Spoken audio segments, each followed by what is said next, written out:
1, 2, dan 3 dalam Pekan Nasional Kontak Tani dan Nelayan ke-15 di Stadion Harapan Bangsa Longraya Banda Aceh pada 6 hingga 11 Mei 2017 mendatang. Segala sarana dan prasarana pertemuan, pelatihan, termasuk musola yang berfungsi sebagai tempat ibadah sudah disiapkan. Kepala Dinas Pendidikan Aceh Laisani mengatakan pihaknya sudah menyediakan SMK 1, 2, dan 3 Kota Banda Aceh yang siap digunakan tamu yang datang dari seluruh provinsi yang ada di Indonesia. Untuk menjamin kenyamanan dan kesejukan peserta dalam mengikuti PENAS KTNH ke-15, dia juga telah menginstruksikan ketiga SMK supaya melengkapi beberapa unit gedungnya dengan dekorasi. Menurut Laisani, 35.000 peserta diperkirakan akan datang pada hari H. Sedangkan peserta yang menggunakan aula kompleks SMK ini diperkirakan 1.000 orang yang mengikuti presentasi menteri atau dirjen terkait.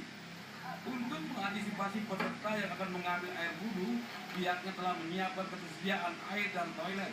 Selain itu juga akan sediakan petugas parkir dan kebersihan.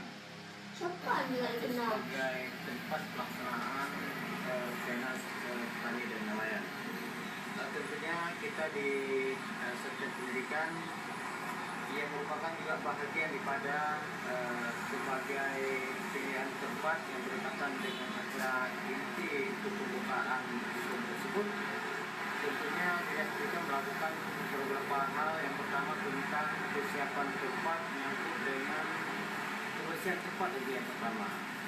Kebersihan tempat ini juga sudah kita lakukan beberapa kali toreong, yang namun masih perlu beberapa tempat yang merupakan penanganan serius tentang kebersihan. Yang pertama di bagian depan, kemudian juga di bagian selanjutnya, sehingga nantinya kebersihan secara kompleks pada SMK Negeri 1, 2, 3 Kota Banda Aceh ini terlihat bersih, nyaman, sejuk tentunya. Yang tidak kalah penting masih menurut Laisani adalah masalah kenyamanan. Pihaknya akan mengoptimalkan koordinasi dengan pihak guru dan siswa, terutama dalam hal menjaga kebersihan. Bila perlu, ada petugas khusus yang memproduksi makanan dan snack untuk VIP di ruang tata boga. Kompleks SMK 1, 2, dan 3 sendiri hingga kemarin masih dalam kondisi penanganan kebersihan lokasi dan dihimbau guru dan murid maupun alumni mendukung. Tim Liputan TVRI melaporkan.